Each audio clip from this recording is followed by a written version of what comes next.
And now I am pleased and proud this afternoon to introduce today's speaker, State Representative Ed Setzler. Mr. Setzler has been in the Georgia House of Representatives since 2005, serving the 35th District from Northwest Cobb County, which, by the way, includes Kennesaw State University. Ed is the chairman of the House Committee on Science and Technology, where he helped create legislation to reduce opiate drug abuse in Georgia, and he also helped pass model legislation regulating unmanned aerial vehicles. He also serves on other committees, including non-civil judiciary, education, transportation, appropriations, reapportionment, and the Rules Committee. Ed has been a leader in the areas of education, criminal justice, and personal freedoms. Representative Setzler is also active in our local schools and a number of nonprofit organizations. He is a frequent lecturer for the Foundation for Economic Education and a frequent visitor on the KSU campus, where he is a member of the Advisory Committee for the Department of Political Science. In addition to the legislature, Representative Setzler continues to be a leader in the architectural and engineering industry, directing environmental engineering and design programs across the country. Representative Setzler earned a Bachelor of Science in Physics from Furman University. Upon graduation, he also earned the designation of Distinguished Military Graduate from Furman, which led to his commissioning as a U.S. Army officer, where he completed 9 years of active duty. Please join me in welcoming Representative Ed Setzler.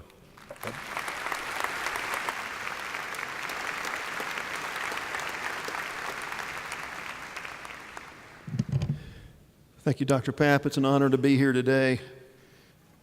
Again, I'd like to thank Dr. Papp. I'd like to thank the representatives here of the Board of Regents of the University System of Georgia, Provost Dr. Ken Harmon, faculty members, administrators, staff, parents, family members, friends of KSU, and most of all, students. It's an honor to be with you here today. I sometimes say as I speak before you, I'm a warm-up band for Dr. Papp. Dr. Papp served this institution so honorably and in such a really unique way for the last decade. I look forward to some remarks from him later today, as I know many of you do. But as I humbly stand before you as a commencement speaker, I wanted to declare that today for the graduates is a day of victory. Sometimes we don't want to talk like that in this culture because victory sometimes implies there's a victor and a vanquished, but in this case there is. In this case, the victory is a victory of perseverance over the deep desire to quit that I'm sure arose in many of you throughout the years you've been here at Kennesaw State University. It's a victory for delayed gratification over the deep desire to hang out with your friends when they're doing other things. Today's a victory for rigorous thinking over what everyone else says. And for you as graduates, today's a victory of virtue over the temptations that sadly capture so many good people and bring them down and that keep them from being in this ceremony with us today. And lastly, today is a victory for you all taking on the mantle of leadership in our country. To not follow the crowd, but to step forward and as a leader and be prepared to take on increased responsibility beyond the 2 and 3 jobs that you work while you're in school. You're going to be taking on responsibility at a much higher level. And for that, today is a victory that begins a whole new chapter in your lives. But as we consider that, I wanted you to consider what's the purpose of your victory? Why are you here today? Why does the state of Georgia, your parents, the 1,400 plus faculty members here at Kennesaw State University, what have we sought to do in educating here in these 4 or 4+ years? I would submit to you as I hearken back to my own commencement address, which was 24 short years ago this month. In the words of Dr. John E. Johns in my commencement ceremony at Furman University, it applies the same to you today. And I want to tell some stories and share some examples of my time since then that hammers home for me the importance of why we sought to educate you. You've been educated so that you might know what's important. And that sounds a little obscure to you as you start this process, but appropriating importance in your lives is central to everything you do. Because whether you go out and you you're in a workaday world working for someone else or starting your own business, it's not the specific tasks. It's the decision as to what tasks and what challenges to take on that will determine the course, the direction, and the depth of impact of your lives. As you consider your impact on our nation and the leadership that you all will provide, asking the question, what is important, I would hearken to the words of Dr. Martin Luther King Jr. Dr. King said, "A nation that continues to produce soft-minded men and women purchases its own death on an installment plan." King went on to say that rarely do we find men and women who willingly engage in hard, solid thinking. There's almost a universal quest for easy answers or half-baked solutions. Friends, as you take on the mantle of leadership in this new phase of your young adulthood, I would ask you to consider that what we're seeing in our nation and what we've seen from time to time in its past are the bitter fruits of a culture that embraces easy answers all too often. I would submit to you, as we talk about the realm of politics, politics is not a discipline in and of itself. It's simply symptomatic and it's representative of the culture in which we live, that politics is downstream from culture. Culture, the hearts and minds of men and women, their desires and what they want to see their nation be, originates and is the origin of the realm we see in the public sphere in which I've been proud to serve. I would ask you, would the citizens of 1776 that braved the most powerful nation in the world to establish independence and a nation conceived in liberty, would those citizens from 240 years ago elect the Congress of 2016? Would they nominate the presidential candidates that we see before us in both parties on the national stage? Would Frederick Douglass choose those same candidates? Would Abigail Adams? Would George Washington?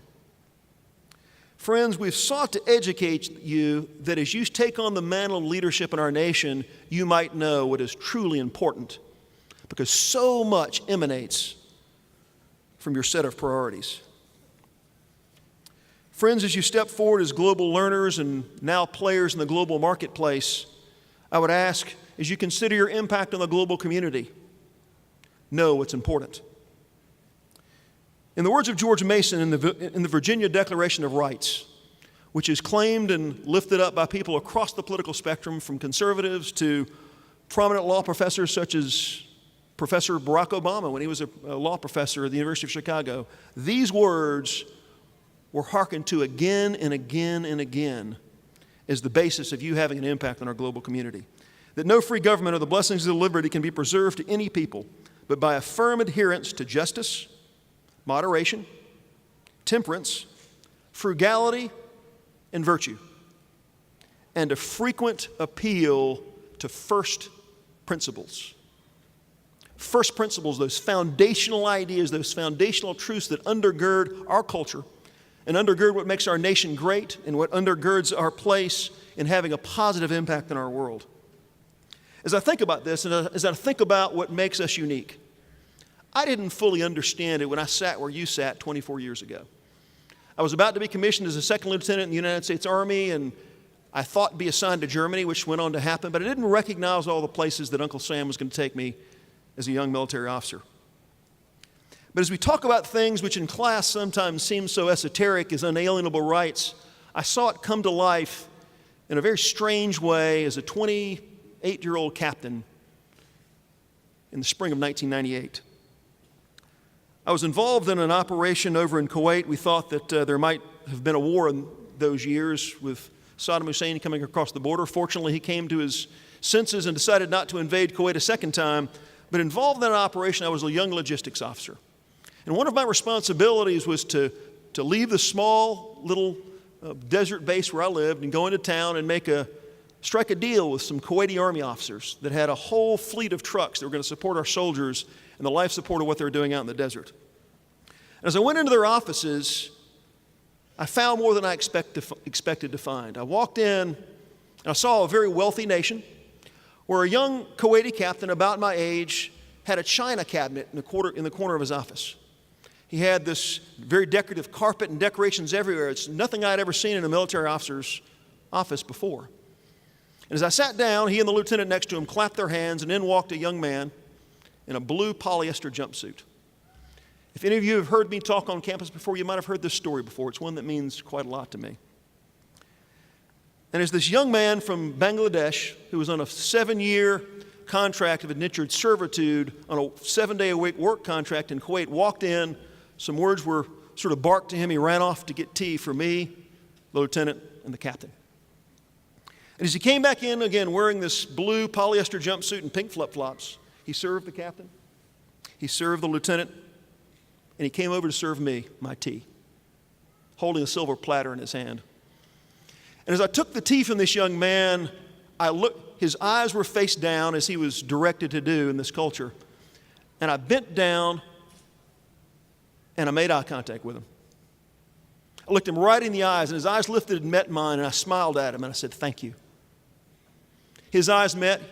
He greeted me with a smile because I wanted him to know that in spite of the culture that he lived in that devalued him as a well-trained servant, but nothing more, that to the American military officer in that room whose compatriots just 7 years earlier had saved this nation from ruin, I, not Ed Setzler, but I as a representative of the American government recognized that he had value, that he mattered as much as I did, the other folks in that room did, in spite of his humble position.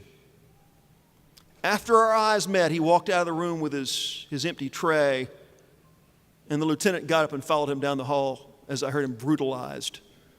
I won't go into the details of the brutality that I heard, but the very fact that this young man had the gall to make eye contact with an American military officer was unacceptable in that culture. He was to accept his role as little more than a farm animal and do only what he was told. Friends, when you get out around the world and you recognize the truth that the United States stands for, as mad as we get at our government sometimes, America recognizes that all men are created equal, that they're endowed by their Creator with certain inalienable rights that no one can take away, that whether you're a street sweeper, whether you're serving tea, or whether you're a captain of industry in a corner office in Manhattan, all human beings in this nation have value and dignity. If you do your job well, there's no one who matters any more than anyone else. I share that with you because as you get out in the world, you're going to see an outright assault on the idea that all people have basic dignity. But the further you get from our shores, and the more you get out there in that hard, dark world that's far, far, far flung from the United States shores, you'll recognize that American principles are unique and that we are a light into a dark world. And as you have an impact on our global community, take those principles that you learned here, because it is our deep desire that you know truly what is important. Each of you is uniquely gifted. Not only will you impact our nation, not only will you impact our global community, but you're going to have an impact on the lives of those around you economically and financially. There's great personal and financial reward for you if you act within the center of your giftings. There's not a person here that has the same opportunities and giftings and backgrounds, but each of you, if you climb the ladder to the right wall and the right direction, will be able to have an extraordinary impact, not just on others, but on the financial future of your community and of yourself. I want you to imagine a picture of a medieval battle where men or women are climbing up a ladder, fighting, overcoming sticks and stones and boiling oil being poured down on them. And as they fight their way to the top, they get on the top of the battlements and they look around and they realize after this bloody battle where they've lost friends, they look around and they realize, wow, my ladder's been tipped against the wrong wall. This long, arduous fight is for nothing. I've been climbing in the wrong direction. Stephen Covey of the famed book, 7 Habits of Highly Effective Persons, challenges us. If the ladder is not leaning against the right wall, every step we take gets us to the wrong place faster. Will you place your ladder on the right wall? Will you commit yourselves to the right things so that you can have the unique impact that only you are equipped and positioned to have? Your years at Kennesaw State have been invested in you that you may know what is important and put your ladder against the right wall. As we think about the stewardship of the limited time we're given, many of you students are in your early 20s, you're starting an entire career, you've got tremendous opportunity ahead of you. I would remind you, in the immortal words of the psalmist in Psalm 90 and 12, the psalmist says, "Teach us to number our days, O Lord, that we might present to you a heart of wisdom." Numbering our days. What does it mean to number our days? If we think about our busy schedules, our lives can be measured and balanced in the scale of weeks. Weeks are the cycles of our lives in many ways. Monday starts a hard new week. You work through it's Wednesday, it's your hump day. You're looking forward to Friday, getting things done, closing things out for your clients, moving on, starting your weekend. Saturday goes fast. Sunday's a rest day. Do things with family, and then Monday starts all over again. Weeks are the cycles of our lives. As I was speaking to a group of young adults in 1999, my son, who's now 17, was less than 1, and I said, when my son David was born in August of 1998, I looked down and I numbered my days.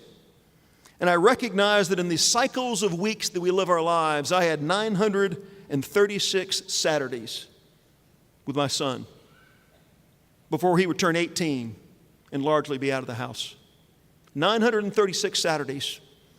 Now, that's a big number, but it's a finite number. As I stand before you today in May of 2016, that 936 is down to 12. 12 weeks from Saturday, my son turns 18. And those are the cycles of our lives. Graduates, if we're wise to number our days, you'd recognize that if you're 22 years old as a graduate and you work a full career until age 70, you'll have a 48-year professional career.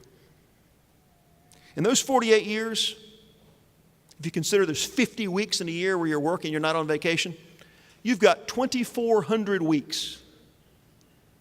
2,400 weeks between now and retirement at age 70. Now, 2,400 is a big number, but it's a finite number.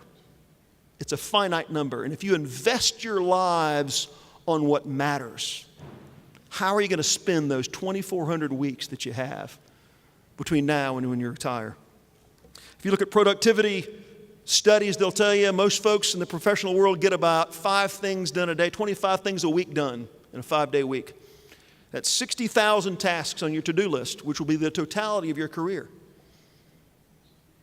What will those things be? Most of those things, I will tell you, themselves will not be that challenging of tasks. Setting up a meeting, having a meeting, making an appointment, those things happen very routinely. The question for you is, what are the important meetings to have? What are the important encounters to set up? How do you fill that calendar with meaningful things to maximize your impact and be a steward of your limited time? It's that focus that we at Kennesaw State and the state of Georgia have focused your education, not just to give you skills, but to educate you that you may know what is truly important.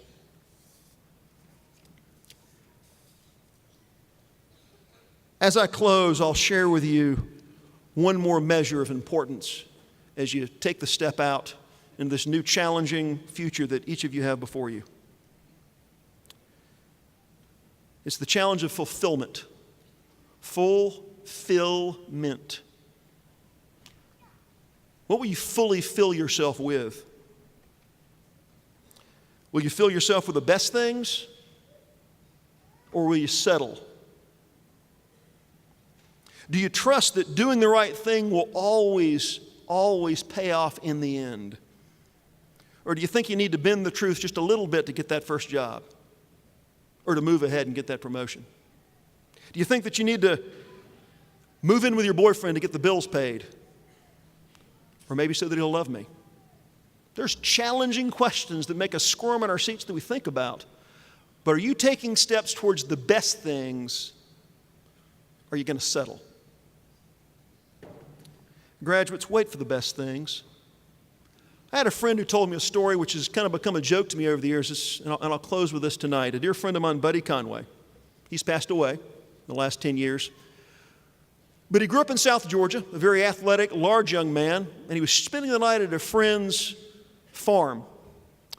And Buddy was known in the area for having a big appetite, and his mom and friends said, hey, you know what, tomorrow morning we're going to have a big breakfast for you, Buddy. We know you're over here to enjoy our hospitality, but we're going to provide you the special family breakfast. And Buddy said, oh, man, I love country breakfast. He said, oh, you're going to love this breakfast, Buddy. Our special family breakfast in this household is goose livers and stuffed green peppers.